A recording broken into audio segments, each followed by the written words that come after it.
Hey, so I know I got some music in the background, but I think it'd be fitting for this topic because it's going to be a heavy topic.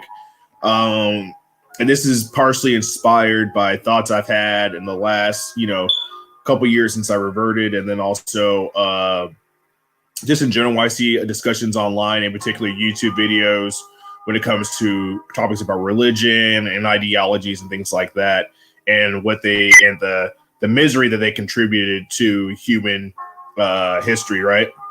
And there is a lot of truth to that. I think you can take every single religion that's out there for, well, the majority of them outside of maybe Jainism or something like that. But, not many people follow Jainism because it's really hard to follow because you basically can't, do the majority of things that we all take for granted on a daily basis, regardless if you live in the Eastern cultures or Western cultures. But anyway, throughout human history, religion has been used as a means of oppressing people, as a means of doing this and doing that, right? That's obvious. And then also the term quote unquote oppression means different things to different people. I mean, you could even look at quote Western societies. You're oppressed. You don't have, there's discussions of what is considered freedom of speech. You can't say certain things in the West. You can't threaten the president. If you threaten the president, guess what? People are knocking on your door. And in some other countries, you can't burn the flag of the country that you're in. Otherwise, you'll go to prison for that. So, I mean, and I'm not saying that all oppression is relative. There are extreme cases in a lot of places, but religion isn't the sole means of oppression, and I see a lot of discussions get skewed like that. So I happened to be upon a YouTube video that was about the least religious country, and one of them was Estonia, right? And so they asked the people what were the reasons why that might have happened. Some people say that it's because of the Soviet regime. And if you know anything about communism, one of the first things that Karl Marx really wanted to do was to have a state atheism as being the official, religion of, quote unquote, of the state, right? That, he believed that religion was the quote opium of the masses, that it did nothing but oppress the working class and things like that, and the proletariat. So if you notice throughout history, every single communist government and communist revolution, they went out of their way to secularize the country. And then after they gained power to heavily, take away land, money, everything else from, respective churches, masjids or whatever like that, depending on what country they were in. And then, persecute the whatever religious clergy there was, religious scholars, and then eventually force people to give up their religious beliefs, whether it be confessing it or denying them access to places of worship, burning books, things like that. So the reason I bring that up is because I think there's a new movement of the quote unquote the new atheist movement, really inspired by guys like Richard Dawkins, Sam Harris, and things like that. And I think that even though, at one period of time, I actually considered myself a part of that movement for various reasons when I was younger. There is a lot of pseudo-intellectualism, I think, involved with them because they act like science is just the most beautiful thing that's ever existed in human history. And they completely ignore they love to talk about the abuses of religious figures or, religion as an institution in our society. And of course, those are evident, right? I will never, ever dispute that whatsoever. However, every single institution and ideology roughly has abuse to it. In particular, the scientific community, especially the quote unquote Western sciences, were the main portrayers or projectors of racism. In colonialism, they used the fact that they were more technically advanced, that the white race was evolutionary wise more superior than people of color. And you look at even like guys like, for instance, Charles Darwin. Charles Darwin was an ardent evolutionary racist, and a lot of his ideas inspired guys like the fascist regimes and stuff like that. Whether it be Nazi Germany and Italy and stuff, because they literally thought that, evolutionary wise, that the white race was superior to all other races. You also look at the pseudoscience of psychology. Sometimes psychology was used to oppress people. Eugenics things like that. And also a lot of war crimes to look at, human research that was used exploited. God, I'm getting a tongue twister, but exploitive against people in vulnerable communities. I mean, look at vaccines. Like if you're considered anti-vaxxer, that's a conspiracy theory, right? But there's actually a long history of the scientific community using vaccines for eugenics programs, using vaccines for population control, things like that. So, and also the development of the scientific community using technology to develop new weapons of mass destruction. Look at the Manhattan Project. Look at chemical and biological weapons. The scientific community pretty much were the ones in the forefront of all those things that we consider to be the bane of modern existence, right? So I think people need to be very, very, and also if you're going to be also critical of capitalism. Capitalism is a system that's completely devoid of any religious doctrine. It's all about the almighty dollar.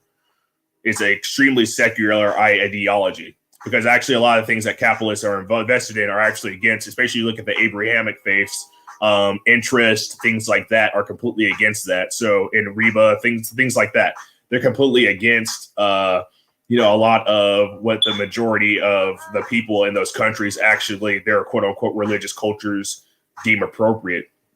So, I'm going to upgrade this StreamYard to when I talk about topics like this to back my evidence up, because I mean, to me, my evidence is self-evident, right?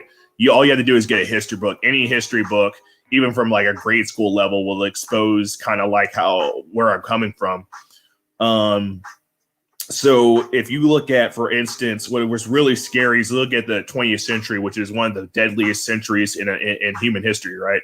At least, especially if you consider the Western culture, right? World War I and World War II had nothing to do with religion at all. It had to do with economics,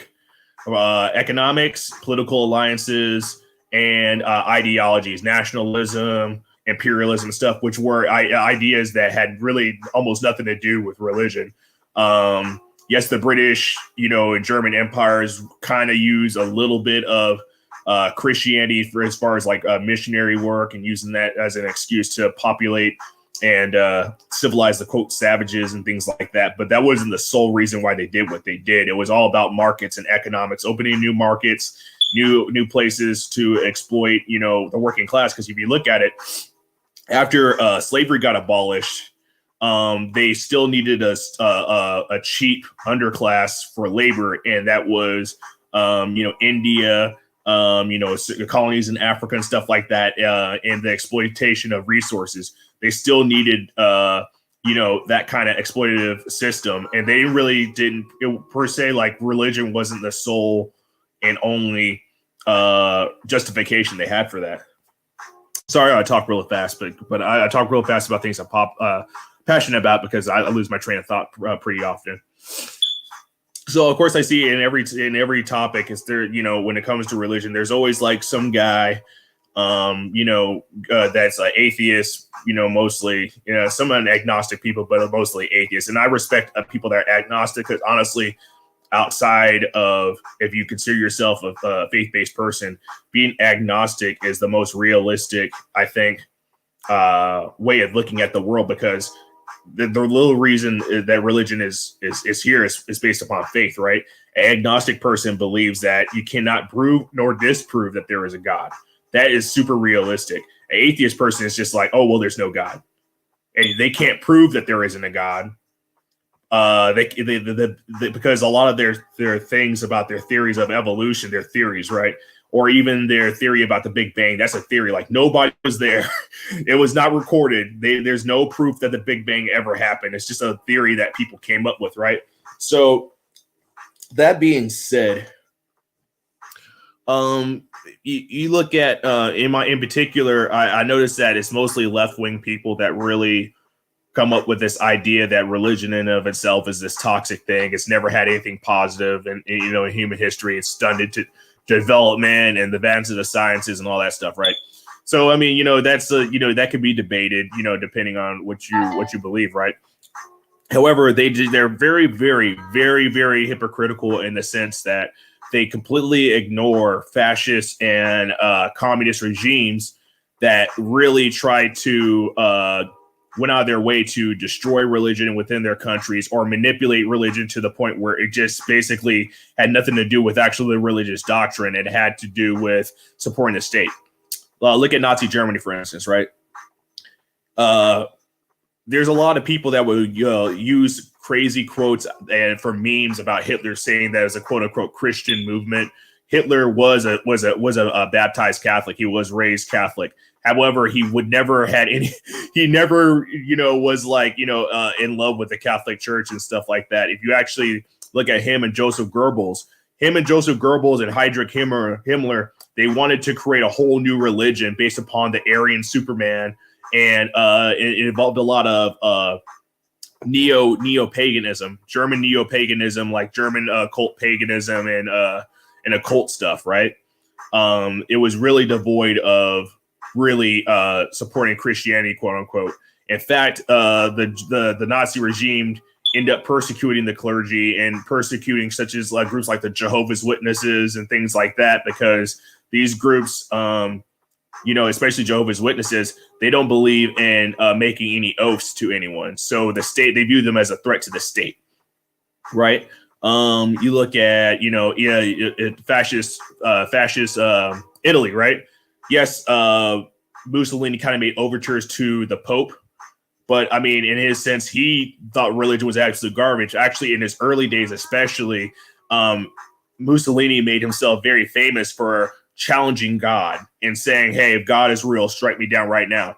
He made it very evident, especially in his socialist days, of going out of his way to disprove religion and things like that, viewing that religion was opiate of the masses. And so he knew that, however, the vast majority of the country was devoutly Catholic, and that he went out of his way to try not to offend the clergy because they had such a grip on society.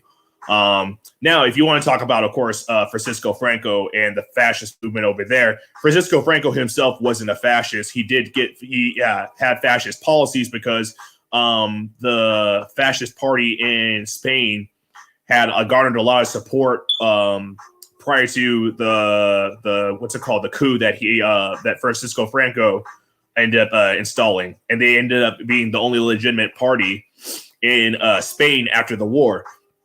But people mistake this the Spanish Civil War as being just 100% about fascism versus the communist anarchist democracy that it sounds confusing, communist anarchist democracy that was the Spanish Republic. Now, the Nazi Germany and Italy, of course, supported Franco, as well as the Soviet Union supported the Spanish Republic. So, and especially, in a minute, I'm going to go into Stalinism.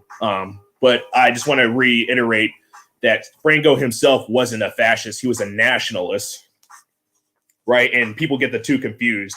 But he was a nationalist that used the fascist party. I forgot the name of the fascist party. I think it's the Falange. Yeah, the Falange. He used the Falange as a radical wing of supporters to garner a lot of support in between the middle class that was threatened by the revolution, as well as some of the working class that were more traditional. But he had the Carlists, he had monarchists, and various other more conservative groups back his coup. And these groups were not fascist at all. In fact, a lot of the people that were a part of these organizations, they were really religious, pro-Catholic groups, and they basically wanted nothing to do with fascism whatsoever, because a lot of fascists are very secular, right? They worship the state, nationalism and things like that. However, they all formed a coalition to fight against what they thought was the greater evil, which was the Spanish Republic, which was heavily backed by the Soviet Union and, of course, the anarchists in Catalonia, because they believed that the breakup of the Spanish state was something that they needed to prevent more than anything. But that being said, I mean, I see a lot, especially the area that I live in. I live near some college towns. It's really scary how I see the intellectuals, quote unquote, of these areas, these communities, really be apologists to the communist regimes and the crimes that of these communist regimes. It's really sad and disgusting, to be frank. It's just horrible. It's just like, imagine if I was like a sympathizer with the Taliban or something like that, or Al Qaeda or ISIS, like somebody in the Ummah was an apologist for these groups. And we all know the terrible things that they've done, and some of them continue to do. But some of these, left wing, nut jobs, for lack of a better word, they will apologize for the crimes and the indecencies of these communist groups, and especially once they take power.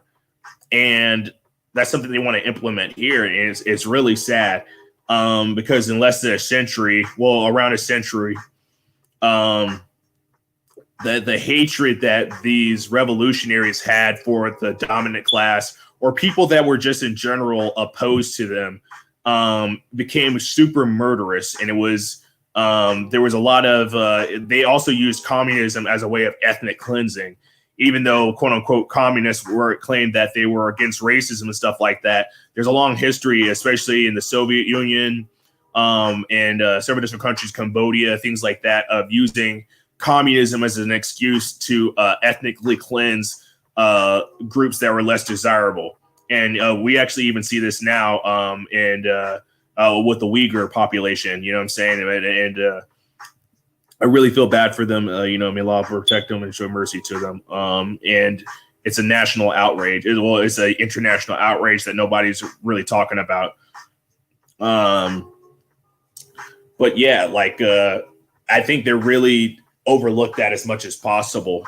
And I think human nature is really dark, and unfortunately people will justify killing and oppressing somebody else, regardless of if they believe in a religion or not, regardless of what race they are, solely based upon their own desires to be dominant. Like tribalism is in us. We are naturally tribal creatures. So I don't think there's really much more I can elaborate on that, because of course I don't have anybody here to challenge me, but I would really like to have this topic discussed with maybe some communist detractors, because there's a lot of pseudo intellectual atheist, most of them communist loving individuals that really paint communism as being the end all solver of all human problems, and that it's like slate is clean and that anything that happened was a mistake, right? But religious people can't use that. They can't say, oh well, the Spanish Inquisition was it was messed up, but it wasn't because of Catholicism. Or Muslims can't say, oh this and that, this jihad or something like that. Oh yeah, that was it was bad, but it was made with good intentions, and it got messed up because X, Y, and Z. It had nothing to do with Islam. Like we don't religious groups don't get that benefit, but the scientific community gets that benefit, and atheists who helped create and really funneled and supported the ideal of communism and fascism really get to use those excuses as reasons why things turned out to be the bloody mess that they were. I mean, let's not even I think the two worst that I've ever seen. Well, three. I'm going to give three worst communist dictators in history that have a crap ton of blood on their hands, and they were unapologetic about it. These guys never apologized for their crimes. They were unapologetic about it. And it's written in stone. Mao, Stalin, and Pol Pot. I mean, Pol Pot was just, what a POS. Like, that guy destroyed Cambodia, Cambodia for decades. I mean, just a complete psychopath. Stalin, you could argue, oh well, yeah, he helped to defeat the Nazis in World War II, but people would forget the Ribbentrop-Molotov Pact and things like that, and what he did to Finland, and how he swallowed up other smaller states and stuff like that, and forced them to be communists.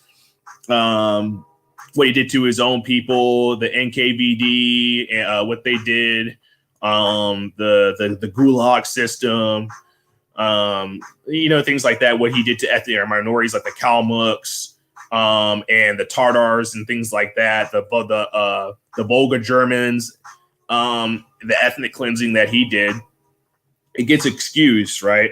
Because of course, he helped beat the Nazis, quote unquote. But we have all the smoke for the U.S. for dropping the atom bombs, and Mao is just something else. Mao, he really went on the high water of destroying all tradition and all culture.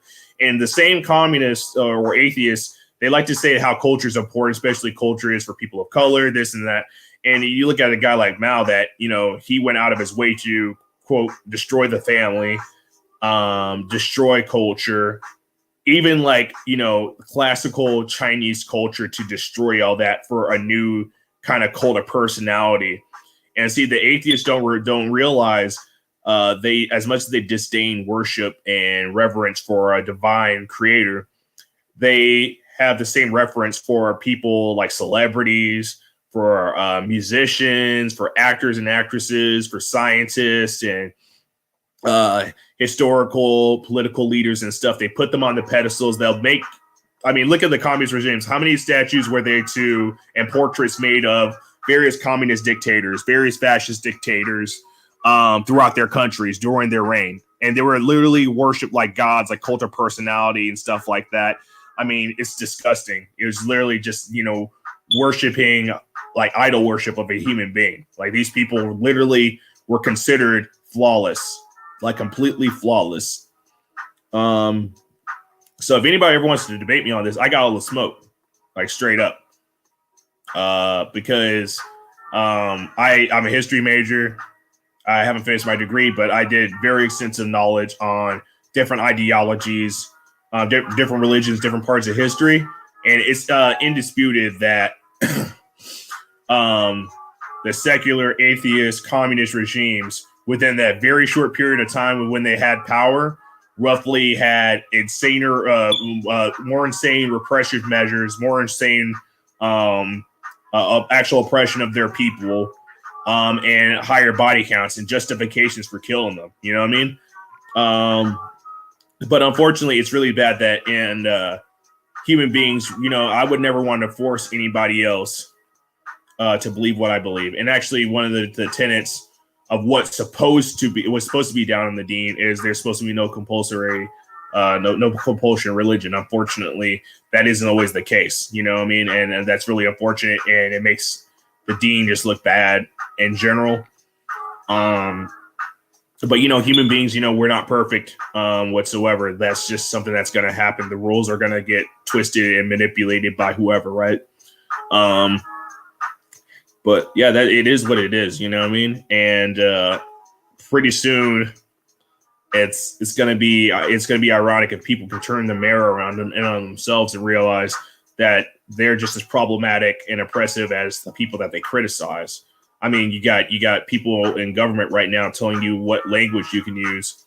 You got people in government telling you, you have to, if you don't respect this and don't respect that, you're problematic and you can be fined. And eventually, I think in New York, if you misgender somebody, I think they passed a bill where you can get fined up to, 6 figures. That's ridiculous. That is ridiculous. Imagine me, right?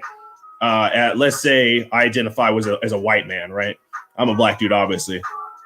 And somebody refers to me as white. And I get so offended that I want to fine them 6 figures and I can justify that. That's ridiculous.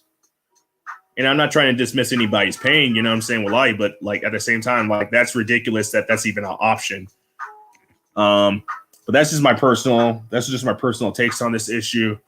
I like to have more discussions on this in an open forum.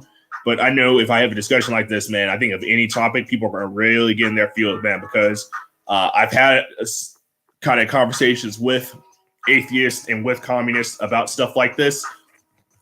And, they get real defensive, just like how anybody probably religious would get defensive, but they get defensive and it's just like cognitive dissonance. It's like, you really think that all these regimes were just perfect and they never committed any crimes and that these crimes weren't justified under the umbrella of, the revolution of the proletariat. So, yeah, just let me know, if you like what you saw. I'll try to keep this one up because I think this is going to be a really good discussion in the future.